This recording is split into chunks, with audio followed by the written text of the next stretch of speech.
Welcome to My Big Safety Challenge, a podcast all about stories of safety leadership, presented by Dale Carnegie and the Board of Certified Safety Professionals. John, we have a great opportunity today to hear from a person that when we hear the organization that he works for, everybody's like, ooh, wow, they need safety and health? And they do. So we're looking forward to that. Yeah, excited to welcome Marty Lalick from ESPN. He is their Associate Director of Safety and Health. And so, Marty, welcome to the podcast. Why don't you talk a little bit about how you got started and maybe what your journey to ESPN looked like? Well, thank you for having me. Appreciate this. Well, my journey started 27 years ago. I started off, my goal in life wasn't in safety and health, was to be an educator. My father's an educator, and so my degrees are education based. So I've got degrees that I was going to be a teacher like my father. And so when I was getting ready to make my decision to attend the College of Education, I checked in with my father. I'm glad I did, because it was one of those things to say, hey, I would love to come home, because I love where I live. I live in Michigan. I live on the west side of Michigan. And so I've grown up on Lake Michigan my whole life, and I love the water. And so didn't want to go to Texas. Not that there's anything wrong with going to Texas. My roots are at home in Michigan. So came up a little roadblock, because there wasn't going to really be an opportunity for me to get a full-time teaching position for about 10 years or so. So I tried to figure out my next course of action. So I took my degrees and got into back in the 90s, when everything was environmental cleanup and support on that. I went into that environment and started working. And that's when I was introduced to the safety and health side, because I was the person on site that was the one that read the safety manual or the safety plan and had to implement it.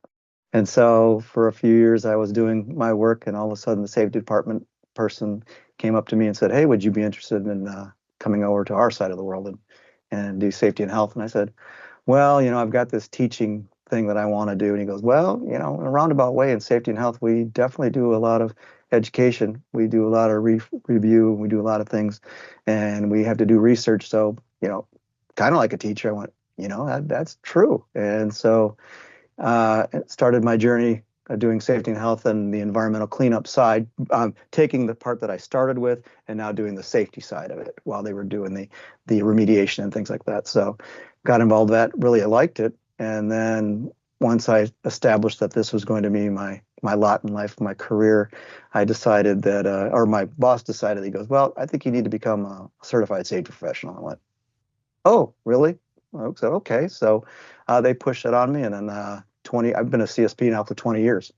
And so thankful for the opportunity. But yeah, I've worked at some of the big sites. I worked at before the fun that I'm doing now. I spent time doing I worked at Ground Zero. We were the rapid response contractor that came down and helped out at that environment. So I spent a lot of time doing safety work there. And then once I decided I was done with the remediation world, I got into construction, and then I did get into some manufacturing. So, like I said, 27 years of doing a lot of safety and health, and then the gift was bestowed upon me 13 years ago to be able to work in broadcasting, sports, television. Okay, so I just have to say that, Marty, in my experience, I've found that people who had education degrees that never ended up actually teaching were wonderful people to have in organizations for some of the reasons you described. They had an ability to communicate. They understood how to structure some ideas. But when you got that call about coming to ESPN, what thoughts crossed your mind? Because I guess for the rest of us sport fans out here, we just think that's the magical place. Well, I played college baseball, so being an avid sports fan to begin with, It was like, all right, cool. I'm going to go to baseball games and football games and just hang out. And this is going to be cool. Yeah, there's a lot more to it than I'll bet there is. Yeah, than coming out to hang out. I mean, there's a lot of moving parts, a lot of things going on that that is involved in that. But it's definitely been a fun ride. So Marty, could you help paint a picture for us a bit of what aspect of safety and health do you get involved with? Who are you? What kind of people are you protecting and working with and overseeing? Could you give us just help paint the picture for us? Sure, sure. We definitely, okay, so with one of our larger shows, we have the camera operators that put the show on. We have the technical folks that mix the sounds and pictures and do everything. We have stat folks. We have everybody that's around the broadcast, depending on the size of the show, that are on site. And so we have different exposures. Typically, the camera folks are the ones that are exposed to the most things because they're going to be exposed to weather, fans, the environment, everything that's around that. And a lot of the other folks are sitting in the trucks and taking the information and doing their magic so you can enjoy it on television. And do you find that the people you're working with, your camera crews, and especially those folks who tend to be outside more, do they oftentimes, are they alert to some of the safety issues and the dangers they have to watch out for? Or do you have to help educate them and make them aware? What are you finding with that? It's a little combination of both because those camera folks have been doing it forever and a day. And so they know what their craft is and they know that there are some exposures to things. So what I try to do for them is partner. I talk with all of them because it's one of those things. I want a good relationship with our teams because if I can provide them the information to help protect them, they'll tend to do it. And then I also do on our end too is because these guys have been, these people have been doing this job for a long time.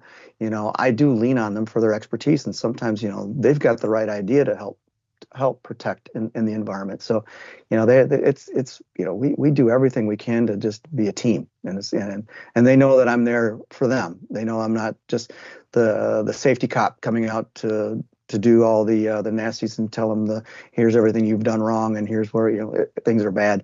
It's if there's a condition, here's what I see. Here's what I suggest that we fix it this way. Is it going to make sense, or does it work in television? Because they've educated me in broadcasting because I've come from construction and everything else where the hazards are the same, but the environment's not.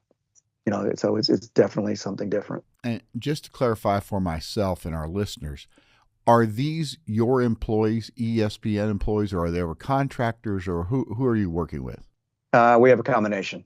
So so we definitely have staff members, and then we do have vendors on site too. So, but it's the culture that we have, which is really good that our operations teams that are out there that are managing the environment, because we have to have people come out and say, okay, well, this is the show we're going to do. And here's everything we need. And here are the people we need. And so those are the folks I work really directly with because we need to know who's going to be there, what fun things they want to bring out to show on television, because that tends to be the thing that everything seems fine until, oh, hey, we want to hang a camera off of a scaffold or something different. And so we have to be that, okay, how are we going to accomplish it? Can we accomplish it? And, so it's definitely, we work with a lot of different people on it, and we do fly under the same flag. So they know that we're going to be proactive. We're going to protect workers and protect people because obviously it's the right thing to do, and that's what we want to do. And like I said, I'm passionate about this because and all the safety meetings I do, I always say I want you to go home the way you got here, and it's just, and they understand that I mean it. So Marty, I'm curious. A couple of points that you made there is Mm-hmm. a lot of our listeners, they may work at organizations where they don't necessarily control the environment. So you're sending employees to client sites and you don't necessarily control that client site. And when I think about your role, I think about you don't necessarily own fan behavior, right? You don't own stadium personnel. And so there are these pretty significant variables. And, you mentioned working at ground zero and how you kind of have an environment there that with a lot of variables changing minute to minute, second to second. how do you go about, for some of the folks that are listening, helping through where you're managing all these uncontrolled variables where you almost have to expect the unexpected? Yeah. Well, we definitely, because again, we don't own the environment, we don't own the stadium, we're a visitor. And so we typically meet with the stadium personnel before anything is built, before we see anything. And so we tend to go and do our walkthroughs and look at their environment because, again, stadiums, venues have been around since early 1900s to the current. So the way they build them now are definitely not the way they were built back in the day. And the stadiums don't typically have safety professionals. So so when we come on site as a safety person, we during our walkthroughs with them, we tell them about things that are considered hazardous and things that would cause some, for our workers while we're there. And typically the other thing too is we're not the only broadcasting company. So there are others that are going to come behind us. And so if we can educate them, and during our walkthroughs, we walk through and say, hey, this is a fall hazard. This is something, can we put anchor points where the cameras are? Because inevitably the camera's got to be able to see what it needs to see, but the worker needs to be protected. How important is that relationship with the stadium? Because I'm assuming that you probably go to these places multiple times, or at least some of these places multiple times, given the dynamics of sports. What does that relationship look like? How do you cultivate it? How important is it? What does that look like for you? It's very important, like I said. So we definitely, when we come on site, try to have that partnership mentality. So, like I said, every time we come to a stadium, it's pretty much the same people that we're seeing. I mean, there are some turnovers at some stadiums, and with the new ones, we set up, the meetings, and we talk about, here's some of the things that we're going to be looking at and things that we want to do, because again, the bottom line is this is going to be on television, and we need to be able to get there, but we also need to make sure that we're taking care of the people that are doing that. So yeah, we do a really great job partnering with the venues and stadiums. Well, it looks like it would be because you're a well-known name, a household name, and the person behind the scenes at the stadium in charge of that is not the household, so it could be very intimidating to them. And many times, Marty, even for safety professionals in manufacturing, transportation, logistics, the safety professional can come across as I am the knowledgeable one and you're not. Could you give us maybe an example of can you think of how you broke down a barrier like that to reassure the person, hey, we're in this together. We're not your big brother. We're just here to work together. Any specific examples? The fall protection thing has always been the one that we've always had to be the educators on, because before safety, I want to say in television we weren't predominant with the companies 20 years ago, but a lot of these folks have been around 20 years ago. And so they see us coming in and implementing things to protect them. And so the fall protection has always been the one, because they're saying, well, I got to wear the equipment. I never had to wear it before. And then to pull it, because when I go and work with them on the installation of it, I walk them through the who, where, what's, and whys. And I always tell them too, I go, to be honest, where you're located, the condition isn't as bad as it is, but because you're a human being and you could have some medical issue, you could have some other thing that happens, there could be a fan that bumps into you in the back. So I'm protecting you for the what if scenario. And then so a lot of times the light bulb goes on and goes, I didn't think about that. I just think about, you're putting me in this to prevent me from fall, and I'm not going to try to fall.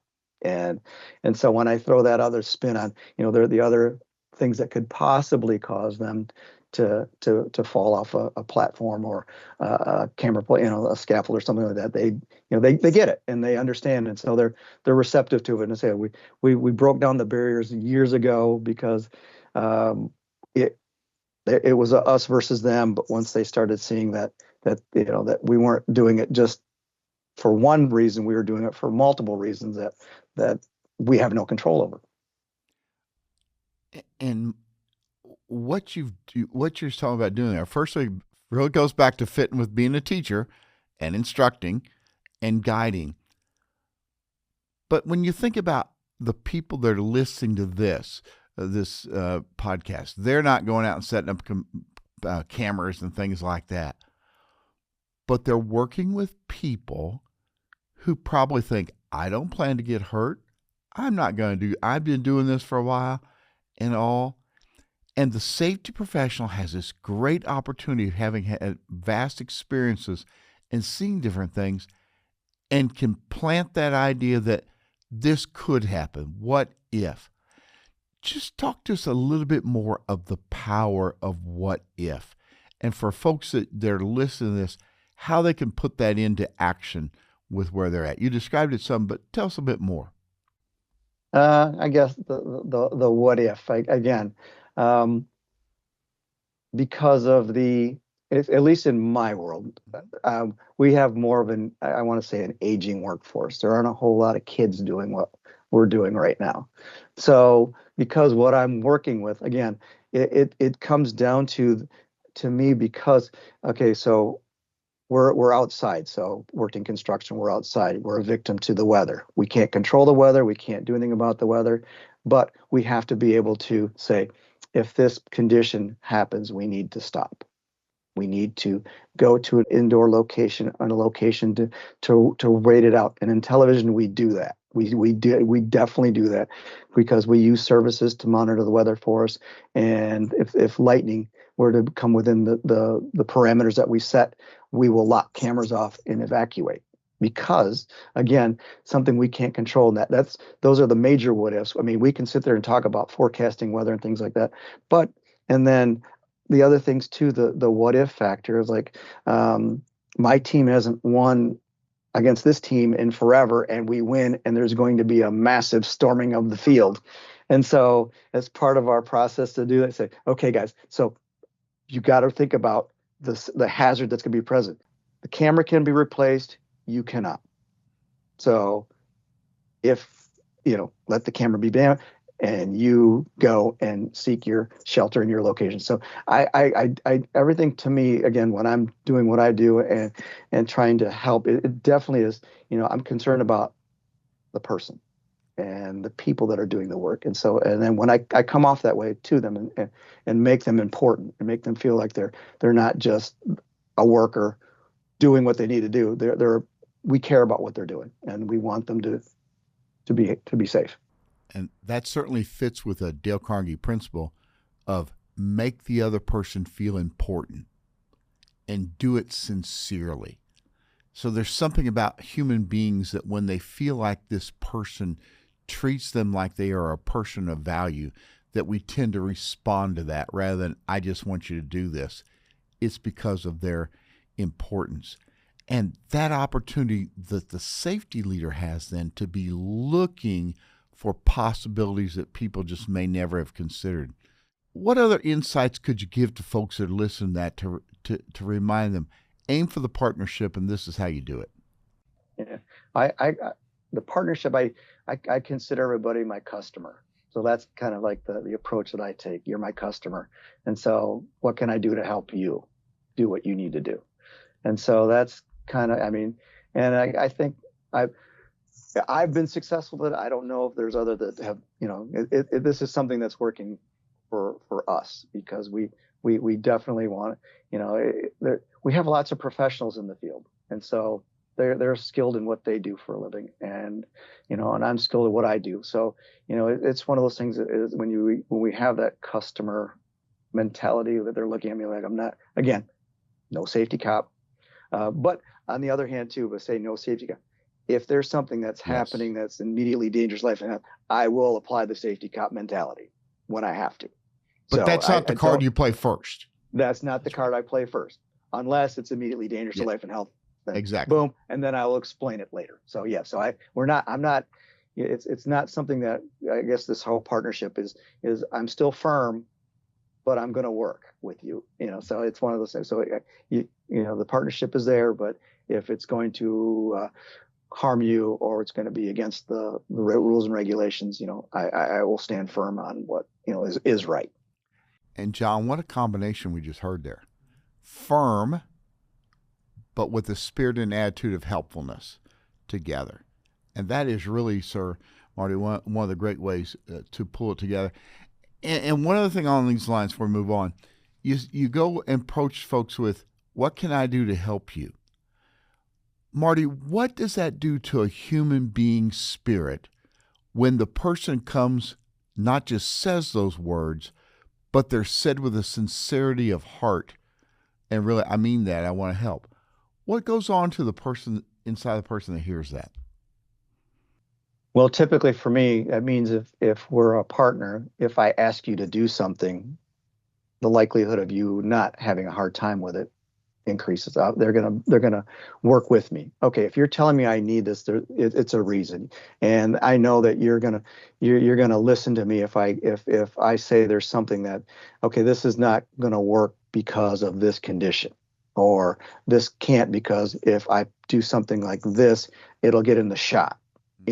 So they know that, and I know that because of the partnerships I make, that my ability to implement something increases because they know I'm not there slapping it down their throat saying it's my way or no way. And so they know that there's a reason behind it. And typically, like I said, I'll do my best to explain the why. And there's a couple of Carnegie principles that you were putting into practice there. First one, ask questions instead of giving direct orders. That's such a powerful one. And then another one is to begin in a friendly way, not coming out guns blazing like, hey, this is how it's got to be. You start friendly, you start respectful, and that opens up the doors for things to go better. So you've modeled some great human relations principles there along the way.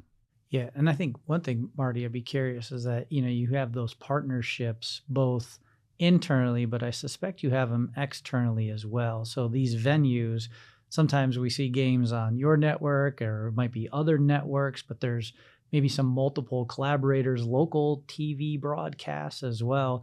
How do you extend those partnerships where maybe you've got something figured out and you want to share that, or someone of your maybe competitors or cohorts have something figured out, but in the spirit of our industry, we share and we don't look at that as competition. Is that something that you encounter? Oh, definitely. I am friends with all of the safety managers or directors at the networks. So all the big ones, I know them personally. Wow. And so if I have a condition at this stadium, I'll end up calling my friends and say, hey, if you're coming to this stadium, here's what is they did an expansion, or they're under construction. And so, we typically, because there are no trade secrets, we're all in the same boat of protecting people and workers. And so, and they do that with me. I'll get a call saying, hey, if you're going to this stadium, here's a condition, and be aware of it. So I can notify our team to say, hey, we may need additional safety gear at this one because of this condition that was just brought to our attention. So, we collaborate all the time. Great partners with all the networks because it's just, again, we're doing the same thing. It's just that what letters are in front. Okay. Does that extend to some of the variables that we talked about earlier, like fan behavior? So on the outside, it feels like fan behavior is different today than what it might have been 20 years ago. You see goalposts coming down and flags being planted and all kinds of fun stuff right now. And so, but that plays into your teams that are sitting on the sidelines and in the stampedes or in the shifts. Have you seen where maybe you're taking different approaches because some of your variables are shifting in a less favorable direction at all? Sure. They can. And we have a great security team in our company too. So, and we partner with our security team always, because it's one of those things, again, those are the things that we have no control of. And most of our security folks are retired PD, FBI, and came from other organizations. And so they have the knowledge to crowd control and getting intel on things. And so, we definitely, we partner with them to make sure, say, is there a protest that we need to be aware of that's going to be outside the stadium, or, we have there's a threat of an active shooter or something like that. So, we partner with them because those are pretty much with my team. Yeah, the broadcast team is really important, but my security team that I work with internal is really, really important because we're sharing information back and forth. I'm giving them the safety side, they're giving me the stuff that we need to know for those scenarios. And like I said, if we get to a point where it looks like they're going to storm the field, we're in communication with our security team, and then they're going to work on making sure that we have adequate, or as much adequate as we can, so we can get out of the zone if necessary. Again, this spirit of partnership is pretty impressive with the local people at those facilities, with your other quote unquote competitors. That is really appealing to the nobler motive to say, you may have a different label on the name of your company, but you're human beings and we're all in this together. How much could you encourage other people? I see within even one organization, one building, where there are competitors against each other, and they forget it's the well-being of the people. Could you just give a word of admonishment or instruction that would just help people remember to do this better? Well, like I said, I mean, meet with people. I mean, I got to see, for us, everything is about meeting, be it Zoom, be it face to face. It's get together, and we, just here's what we're looking at. Here's what we want to do. What are your motives? What do you need to do? And how do we accomplish what we need to do? So again, we talk a lot, and so that's just something I think we're good at. And if in reality, Marty and John, that idea of we can talk to each other, and there's something about that breaks down the walls of resistance. We can be open, and we're not trying to, well, what's that person thinking about this, or what that? It helps to make those working relationships for the well-being of the people to be much better. What is it that you wish people knew about the kind of work that you do that you say they really don't know? What do you wish somebody knew and could understand about what you do? Oh, we get it all the time. Oh, this is who you work for? Oh, everything's so great. It's so, because you're only seeing what you're seeing on television. You don't see that I'm there for days beforehand, getting it set up, or working with the teams while they're setting things up, making sure, because there are load in. I mean, we have exposures to equipment and things like that, because not all the equipment you can do by hand. And so if you're getting extra time on overtimes and extra innings, we don't like that, because eventually we're as soon as the show's over, we got to pack it up and take it on to the next one. So we're there for just a short amount of time. And so those trucks and that equipment and all has to go to maybe from California to Florida. So yeah, so the glamour you see for the 3 hours, there's so much time required to put it on and to take it down and go to the next one. So as we think about that, you coming into in this role, some similarities to the past, some new stuff, probably not in broadcasting before here. Who are some of the mentors or relationships that maybe you sought out early on to enable the success that you've had? Well, our operations team, lean on them a lot, because if we sit in their meetings and they talk about the 1080 and all the things that 4K and the things that they have to do to achieve what you see on television is amazing. And so I sit there and listen to these folks as much as I can, because they are definitely talking a different language that I don't understand. And so, but I always want to learn, because I guess the more I know, the more it's easy for me to help make a decision. or to make a suggestion. So, so I do everything I can to get to know as much about the broadcast piece, because again, these guys and gals are just wonderful at what they do. And what you see on television, it looks great. And the work behind it for it to look great is all these folks doing it. And like I said, if I can learn from them and help them out, that's what we're going to do. And that's the kind of message we hear from other folks. John, the wise safety professional listens to the colleagues that work with them. Those departments are speaking a different language. You were rattling off some numbers and names, and I have no idea what that was, Marty, but that's the way it works. And we're willing to listen to not just talk about what we've got, but what angle are they coming from? That's a big deal. And communicate back to them in their language. And so, I think that enables some of the success or challenges that we have every day, is our ability to talk in the same languages. And so, and that they get the thing that you're willing to listen. And so that helps a lot as well, because if you're going to talk my talk, you're willing to listen to what I'm trying to accomplish.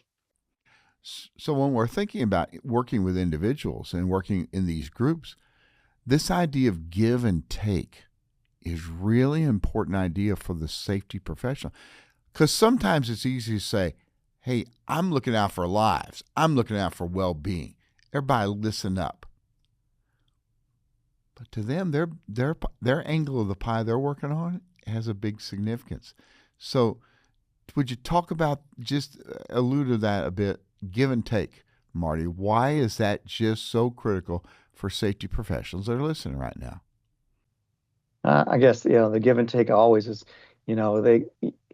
by giving your time, giving the ability to listen and to understand their world, because again, a lot of stuff is foreign to me, because I'm a safety person. I have the regulations and everything in my back pocket, and we think that the hazards that exist are the same, but they're not, because they're not to this person's function that they're doing with us. And so, it's all, again, it's all about doing everything I can and we can, as as the company, to do the right thing, give them, the give and take. Okay, I'm willing to stay later to make sure that this can happen, or that we get this done, or can I find you this equipment or something to help you move something. So we're always trying to do everything we can, again, because it's the ultimate goal is what you see on television, and like I said, it's a family no matter what crew I'm on. I mean, we get, we're going to come in and we're going to do what you need from us, and we're going to make sure that you're doing the right thing. And that goes to a principle called try honestly to see things from the other person's point of view. They have an angle they're looking at.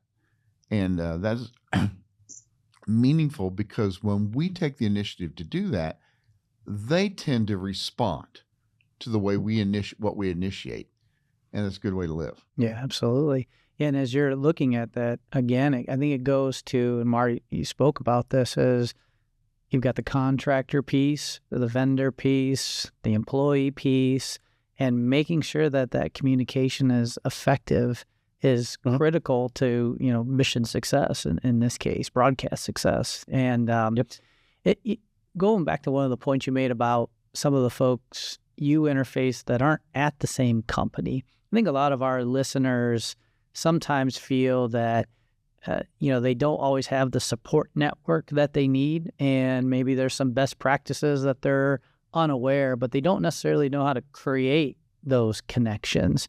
Any advice for folks that are trying to build a network, with other companies that have maybe figured some things out, and you can kind of eliminate the learning curve a little bit?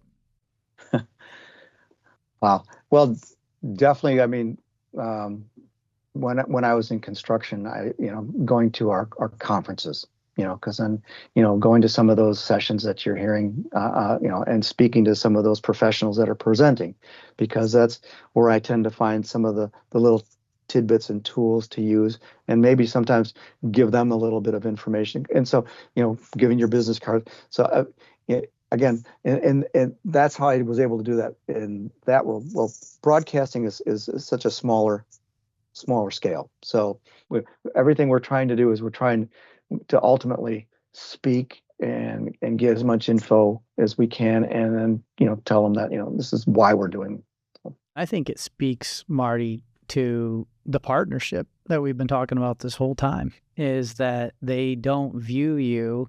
A lot of times when we think about safety, you think about safety as this box, production is this box, and this other box, right? And the fact that you're part of that means there are no boxes, that it's kind of one team. And I think that speaks very highly of what you've been able to accomplish there. Yes, sir. Well, it's not all on me. My boss that just retired, and my other boss that's retiring, they helped pave the way. I mean, we had the mission. They definitely pioneered it, and we were carrying it on. So it's a team effort, and like I said, all of us in the television world, all of the safety folks, we all are on this path. So we're all doing pretty much a version of what this is. So because again, it's ultimately taking care of the folks that bring you the stuff you want to see. So Marty, we're winding down toward an end. What piece of advice would you give folks, no matter what level they're at in their career, about navigating the future? Who knows what everybody's going to end up being when they quote unquote get big. What piece of advice could you give folks about the future? Navigating the future. Wow. As here I am getting ready to wind down and retire, hopefully in the next 5 or 6 years. But you've guided through. You've guided through. Yeah. Navigating, again, my whole thought is because I didn't come into this world as a safety person. It wasn't my goal. But now I see there's programs and stuff for it, and I see interns and stuff occasionally on things, and it's some advice as you navigate. Be passionate in what you do, love what you do, listen. Again, that's my whole big thing is I hate when labels are put upon people without seeing the person, and so don't automatically assume that because you're the safety person that you're there to make my life terrible, or you're going to give me more work to do. So listen, definitely educate yourself as much as you can on things. If you're going to be put in these conditions where it's unknown to you, if you can learn enough to help and talk, maybe the decisions you make might flow into what they can and can't, what they can do. And so like I said, I just try to do my best to know what they know so I can help them out. Yeah. And I think my question was similar, Marty. It was really along the lines of, thinking back to what you originally wanted in terms of a career as an educator. Yeah, a little bit of a different path, like you mentioned, but do you feel satisfied that you actually are an educator and now you actually get to see those successes as well, where maybe in an educational path, you don't get to see the successes. Your successes show up every day. I'm blessed with what I do. I love being a safety professional. That was the greatest thing that happened to me. And I thank my friend every time I see him at a conference because he works at another network. And so we get together and I thank him all the time because, like I said, you opened my eyes to something that when I was younger doing what I was doing, because I wasn't always in safety. And they safety professionals have a stigma again, and so I was on the other side, and then and by doing that, it helped me learn that since I already was over here, I already knew kind of what people thought of what we do, so that's why I was always trying my best to not be that, and so that's it's just one of those things. So if we can talk, we can partner, we can work on it together. We all win. Marty, thank you for being an example of somebody who gets to do a job that they love and gets the opportunity to open the eyes of other people and gets to be an opportunity to be one that brings benefit to your customers every day. Thank you so much for sharing your story here. Yeah, thank you very much. Thank you very much, and thank you for having me on. I appreciate that.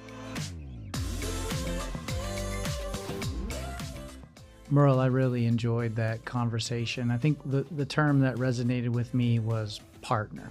And he kept talking about being a partner, what that means. And so my big takeaway was approaching things that everybody is your customer. And that really resonated with me. And and when he said, what can I do to help? He was the initiator to say, I'm here to help, not to be your commander-in-chief, but I'm here to guide you.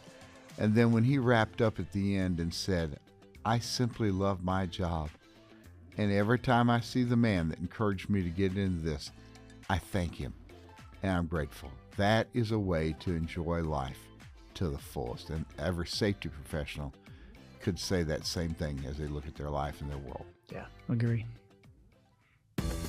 Thanks for listening to My Big Safety Challenge, a podcast produced in partnership by Dale Carnegie and BCSP, with your host, Dale Carnegie Master Trainer Merle Heckman, and John Fisher, Director of Environmental Strategy and Corporate EHS at Duke Energy Corporation. Executive produced by Joel Burgai. Directed by Giachi Liu. Edited by Jared Grio and Kyla Anderson. Editorial support from Brandon Mohaupt. Social media support from Braylon Morgan. Consulting producers are Colin Brown and Mark Sullivan. To have new episodes delivered directly to you, please subscribe on Apple Podcasts, Spotify, or wherever fine podcasts are downloaded. If you'd like to share your story of a safety leadership challenge you faced, email us at info@mybigsafetychallenge.com. See you next time.